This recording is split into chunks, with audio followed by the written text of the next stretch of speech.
sounds good, but when you really dig down, it will have minimal impact.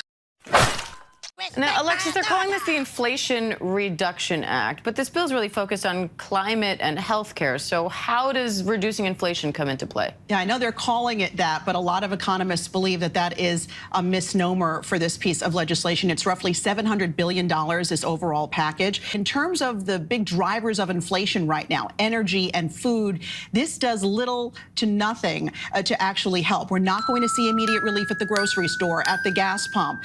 Rents will not go down because of this legislation. So, a number of people, including the Congressional Budget Office, which is an independent panel of economists, looked at this package, and they too believe that it will have minimal impact, probably a very small impact on rising prices over the course of time. So what about when you look long term? Does it look, what economic impact is this expected to have? So you mentioned energy and healthcare. Let's tackle healthcare, because that's probably the area where Americans are going to feel the most immediate impact, but even that's not super immediate. They're going to be capping Medicare premiums at $2,000. That's going to be at least a couple of years. The government will be able to finally work with the prescription drug companies to lower prices and negotiate those prices. On the climate issue, they weaved it in through electric vehicles. So there are going to be some tax credits there for Americans, $7,500. If you read the fine print, a number of EV cars available in this country right now will not meet the eligibility.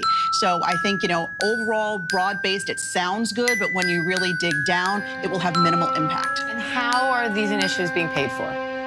Exactly. So higher taxes on a number of large corporations and the wealthy. They're bringing on 87,000 new IRS staffers to make sure there's no tax avoidance going on.